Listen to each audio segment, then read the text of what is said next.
what God kept telling me over and over, Brenda, was, my love is extravagant. You don't have to settle for less than what I have for you, because what I have for you is my best. I'm going to give you someone who sees you for the prize that you are. And I talk about that, that pearl of great price. We are pearl. If you're single, you're that pearl of great price, and if your boyfriend or your whoever doesn't see you as that pearl of great price, then he's not the one. And you don't want to be with anybody who's not willing to pay the price. Join the conversation and welcome to Inside Voice. Hello, friends. I'm so glad that you've joined me today. Are you single and struggling with the wait for a meaningful relationship? Or do you know someone who is? Well, my guest today has written a book that will help you to change your mindset to achieve fulfillment. Wendy Griffith is a senior reporter, anchor, and co-host for the Christian Broadcasting Network. She's the author of You Are a Prize to Be Won. Don't settle for less than God's best. She was married for the first time in her 50s and has a wealth of encouragement for women of all ages that God is faithful. She's an amazing human being, a woman of character and grace. And Wendy, I want to welcome you, my friend. I am so glad to have you on the program today.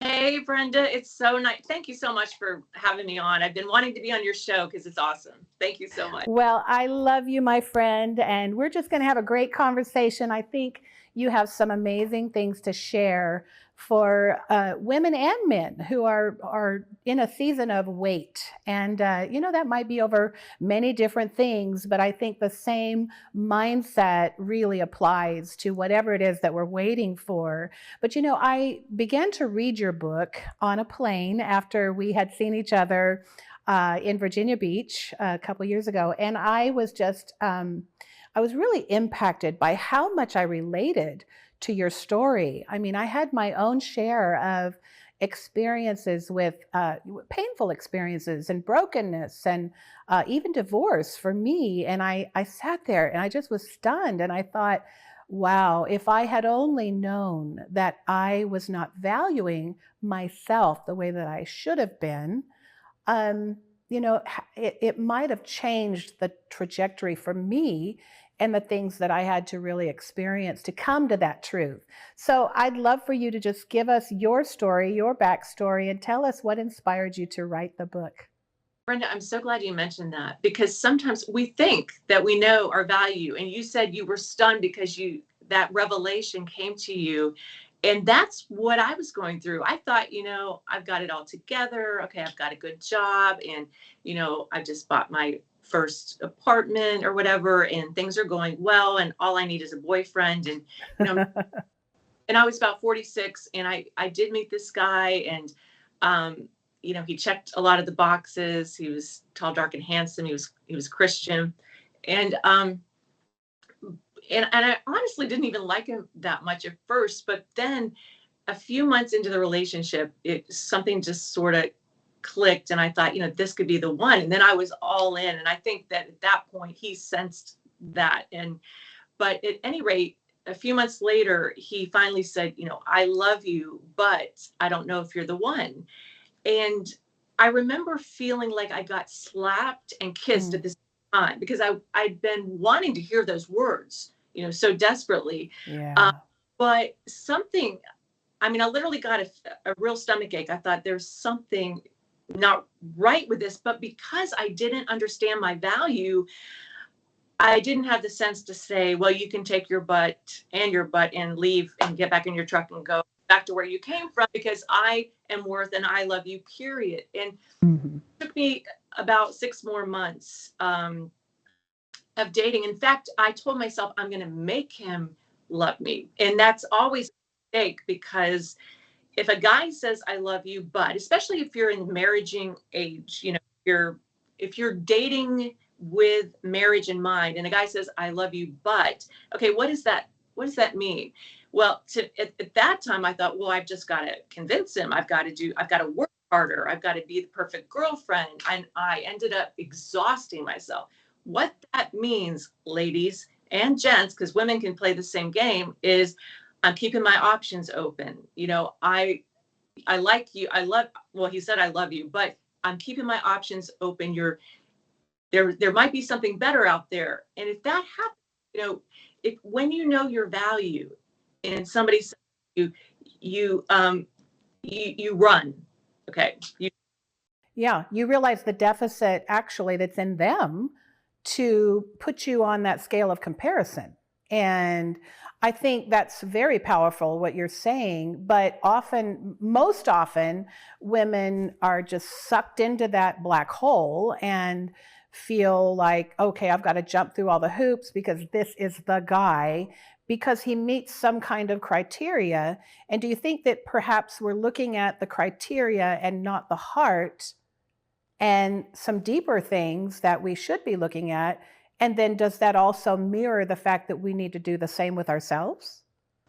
So when he broke up with me, I was devastated because for some reason I actually thought that he might propose and that would solve everything. And then, and I wanted the fairy tale. I wanted the bridal showers and the honeymoon. And I'd been a bridesmaid and with my two sisters and many friends. And I was always very happy to do that and joyful for them, but I wanted it to be my turn on my time. And that wasn't going to happen. So he finally broke up with me. And when that happened, God said, you loved him, but you didn't love yourself. And it was sort of a revelation. And then he said, write about your story. And I mean, it just poured out. And God had told me years before, and you see that you are a prize to be won.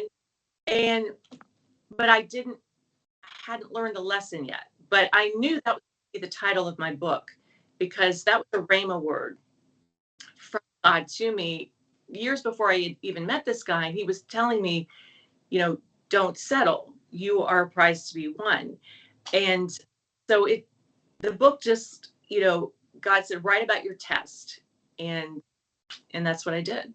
Wow. So was the book, in a sense, a little bit of therapy for you to be able to unpack all of that? I mean, what did that process look like for you to really come to that place of understanding your value regardless? Absolutely. It was definitely therapy for me. And as I was writing some of the chapters, I would share them on Facebook. And I was amazed at the feedback I was getting. And so I was healed, during the writing and hearing from a lot of men, a lot of our brothers in Christ who shared stories. And some of them were so profound that I put them in the book because I was writing it at the time. And so there's a lot of male voices in here, because this is not a book about, I don't like men anymore. No, we love men. We just want the right men. And so definitely what God kept telling me over and over, Brenda, was, my love is extravagant. You don't have to settle for less than what I have for you, because what I have for you is my best. I'm going to give you someone who sees you for the prize that you are. And I talk about that, that pearl of great price. We are pearl. If you're single, you're that pearl of great price, and if your boyfriend or your whoever doesn't see you as that pearl of great price, then he's not the one. And you don't want to be with anybody who's not willing to pay the price. In fact, I got a story because it was about a year after the breakup and I was still kind of going through it. And this man that I walked up to me at a CBN conference, and I don't think I'd ever seen him before, but he just said, he said, I have a word for you from the Lord. I saw you here last year with the guy I'd been dating that broke my heart. And he said, the Lord said to tell you, he wasn't willing to pay the price for the pearl of great price. And I mean, talk about tears, because that's what I needed to hear. That I needed to hear over and over that I was worth love, that I was worth a real love, and that, God had someone for me, which he did. And it was just a little bit longer. Oh, amen. Well, as I was reading your book, I was married to Paul, my husband, and I thought of my own journey and how that, we were engaged for not engaged. I I better back that up. We were not engaged for 5 years, but we had known each other for 5 years before we actually were engaged. And so it was this very unusual process that took me to some depths of facing some of those very things within myself, um, and being able to be okay.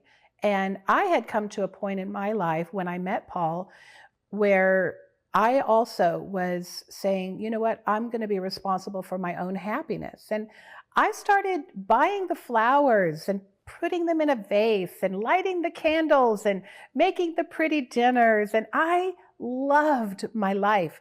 And at that time I was living in a cute little apartment, and I was working as a designer in these multi-million-dollar homes, but I would go home just so content in my cute little cocoon and loved celebrating life. And I think that's what you're speaking to, is to be able to celebrate life and joy from wherever you are, whatever vantage point you are.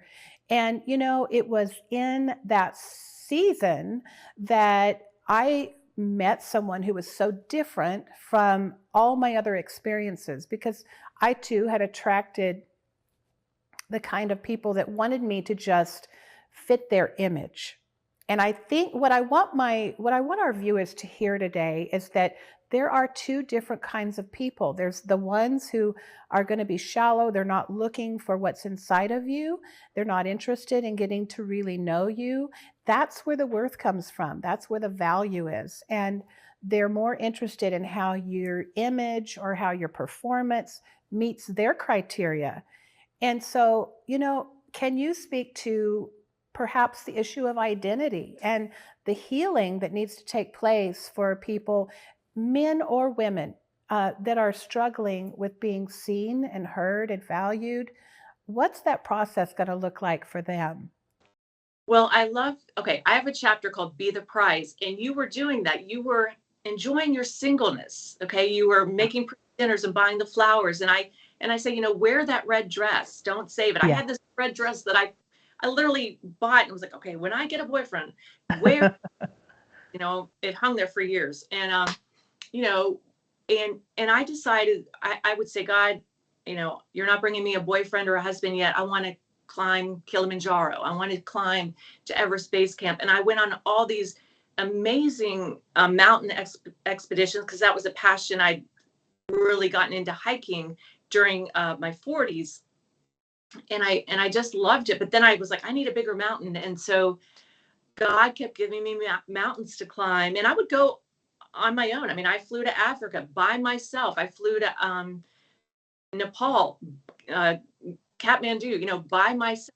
And I had a time of my life climbing these mountains and having these experiences and seeing the world. And I did stories. And, I was keeping my eyes open, and I kept thinking, I'm going to meet him on the plane. And I wanted to meet somebody, but I said, Lord, I want to enjoy my single years. And I did. And it was actually for hiking that ultimately led me to my future husband and my husband now. And we've been married for 3 years. And so, I guess my main message to people is you didn't miss it, and single, just like you said, Brenda, enjoy that you're single.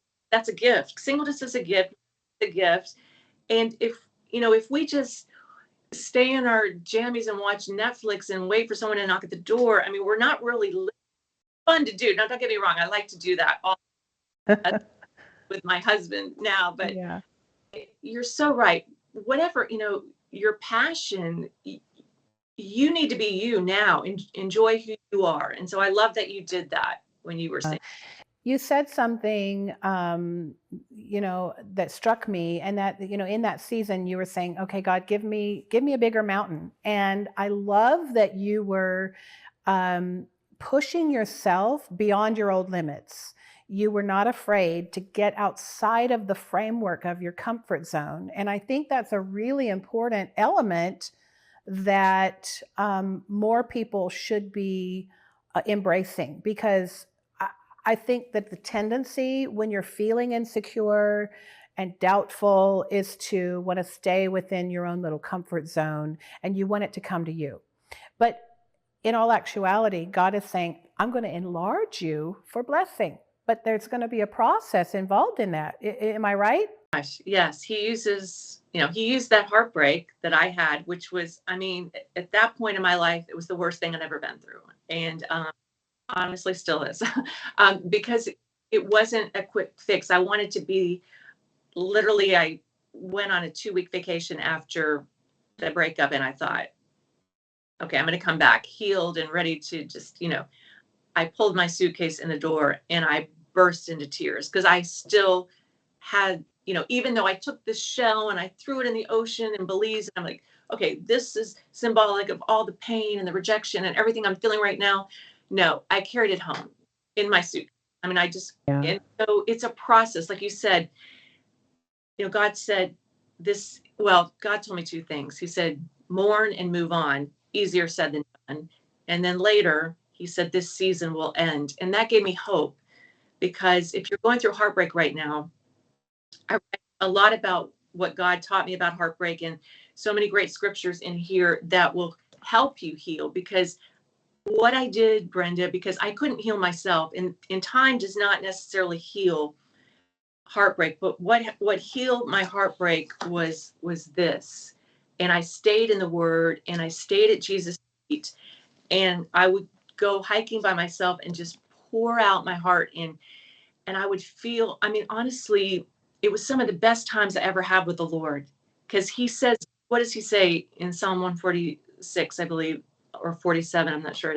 He says, I'm close to the brokenhearted. And I never want to go through that heartbreak again. And I even told the Lord while I was writing my book, no matter what, no matter how many women read this book, no matter how many, people say they like it, it'll never be worth it.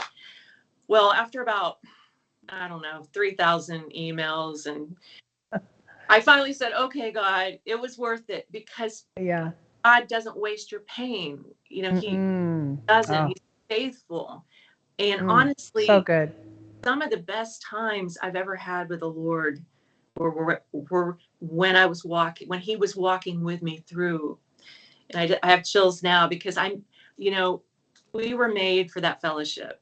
And I want to go through heartbreak. Nobody does. But if you're going through it, draw close to him, because you will look back on this time and think, wow, God really cared for me.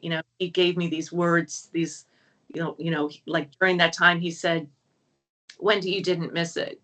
He said, now I'm going to bring you my best. And those in my journal, and I held on to them, even though months and a few more years went by, because I didn't meet my husband until the summer of 2017. And I didn't even know he was my husband for a few more months. It was like, and I was in such a good place that even at 52, almost 53, I was like, I had learned my lesson. Even at that age, I was like, well, unless God says he's the one, or because I was getting these signs, and I said, no, signs are good, but I got peace. Yeah.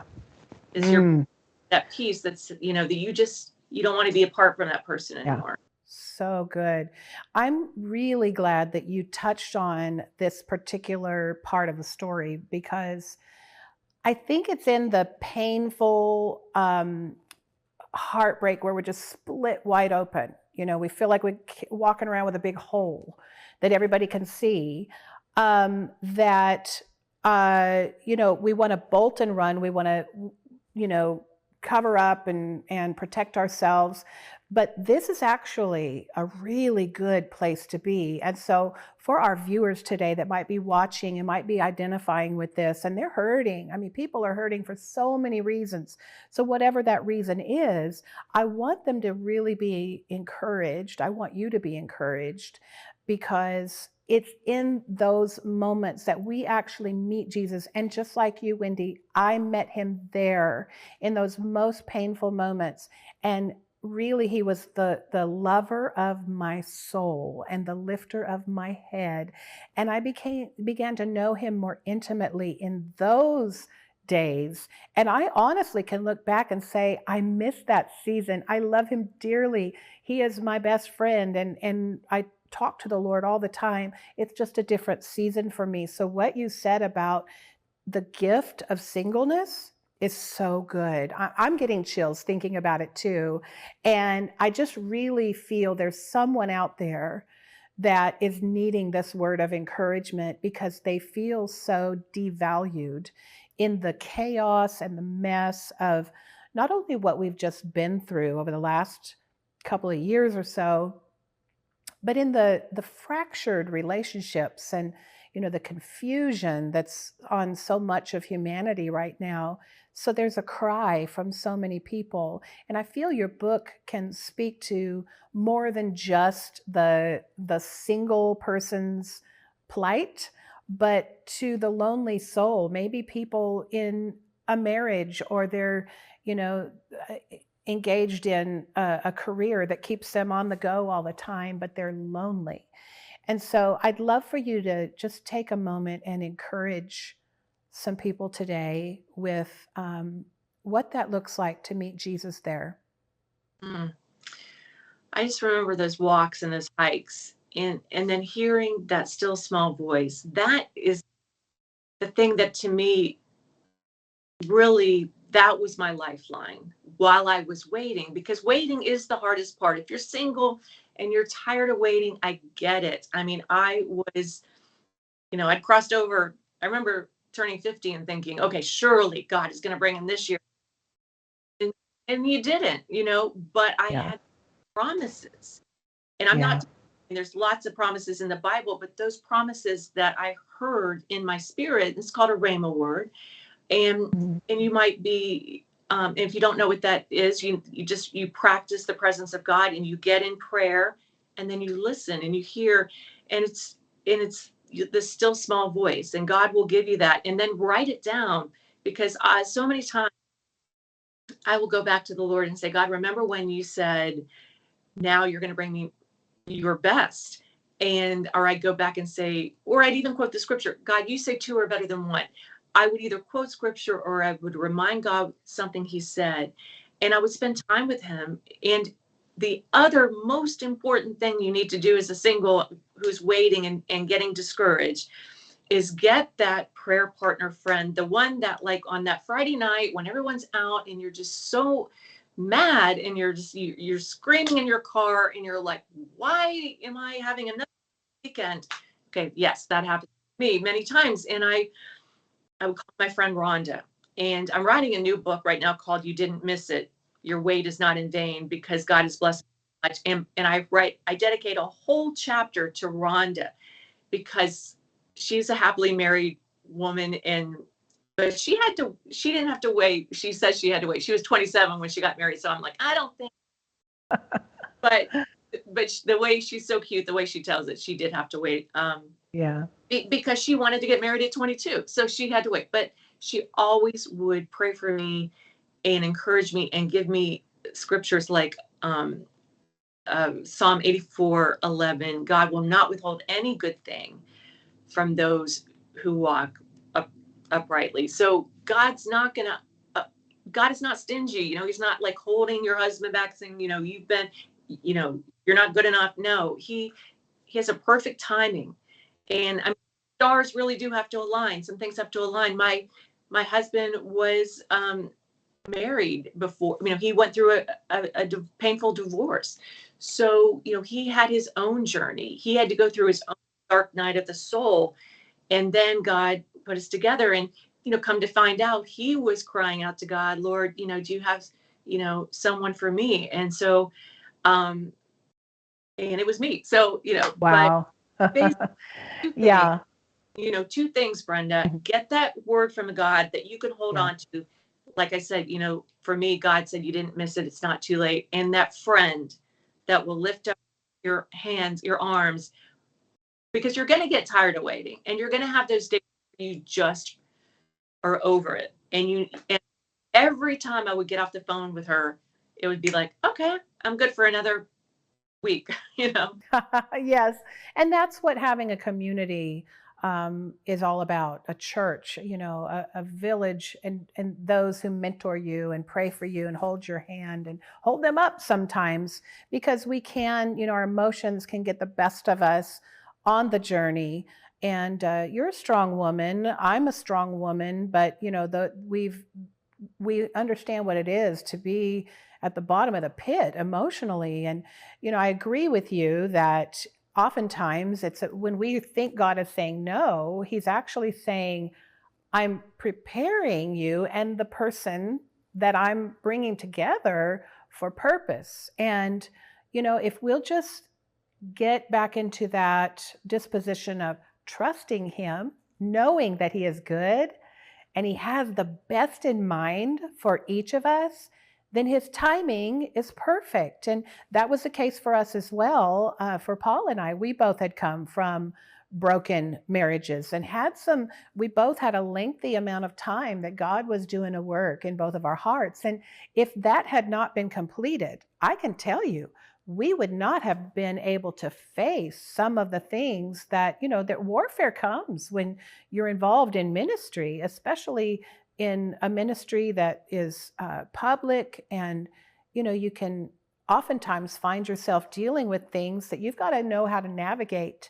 And so God's building, that character and that preparation for you to be able to become one and trust one another and be able to be lit on fire and anointed for his purpose. And I just really admire that about you, Wendy, that you waited and that you didn't rush into something just to fix the problem. There's a song that says, sometimes I thank God for unanswered prayers. And, I was also 50 when I married Paul. And he helped me celebrate my 50th birthday. And, it was such a wonderful season of life, the picture of restoration for me. But did I at one time feel like, gosh, if I could go back and know the things that I know now, would I? And I think that most of us would want to. The grace of God, though, for whoever's listening today, is that he will take whatever's broken and ruined, and he makes all things new again. But you've got to do what Wendy's saying, and that is to embrace the process, slow down to the speed of life, and let him do what he wants to do in and through you to prepare you.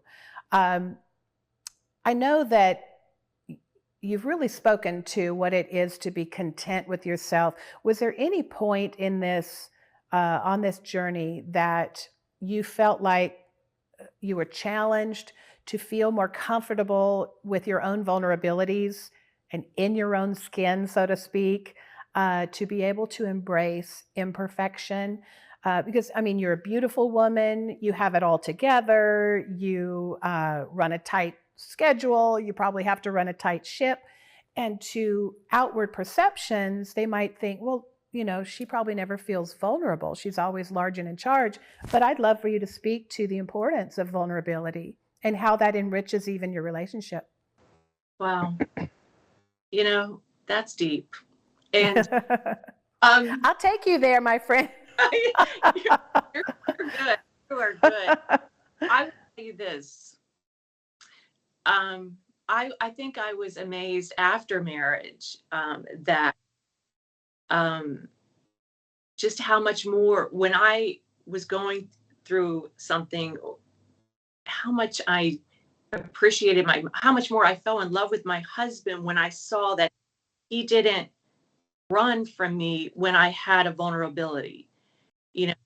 Whether it was when 4 months after we got married, my thyroid decided to go haywire and I ended up in the hospital. I'd never been in the hospital before.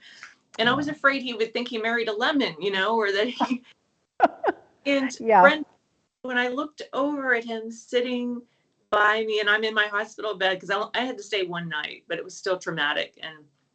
And he's sitting there and I'm thinking, wow, I'm so blessed. And I think my vulnerability was in the fact that I needed him, and I had really needed anyone before. And I'm married now, and so it was eye-opening to me, and there were other stories, but I fell more every time there was what you would consider something not great. God would use it so that fell more in love with my husband. And I'm like, wow, I didn't know that was possible, you know? Yeah. And yeah, so when you go through things together, 'cause we've only been married 3 years. So, you know, I'm still newlywed, I guess. I like to think so. Anyway, we are having so much fun. I mean, neither one have kids, but I have, and he's an only child, and I have lots of nieces and nephews, and they just love Uncle Bill, and that just warms my heart because they're kind of like 6 and 7 and 8, and we've been teaching them how to paddleboard, and they love to go out in the boat with Uncle Bill because he's a fisherman, and they especially love his fried flounder. So I mean, I love the journey that I'm on, you know, now with marriage. It's completely different, and but I was ready for it. But if you're single, if you've been rejected, I just want to say you haven't been rejected.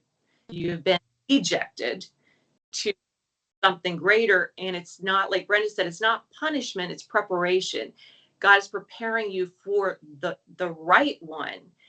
And when you get those revelations, because rejection is the hardest thing to heal from, I think, you know, even like deep down in my soul, I knew that guy was not the one, but I wanted the fairy tale more than I wanted the reality that God was trying to. I ignored the red flags, but God was still gracious. He said, when he said it's time to let go, even before the guy broke up with me, he said it's time to let go. I rebuked the devil. I said, dang, you know, and do all of the stuff. But then God was still gracious, and he, you know, he walked with me through the heartbreak, and he promised me, because this was the best word, and this was 2 years after the breakup. He said, now I'm going to bring you my best, because I was complaining.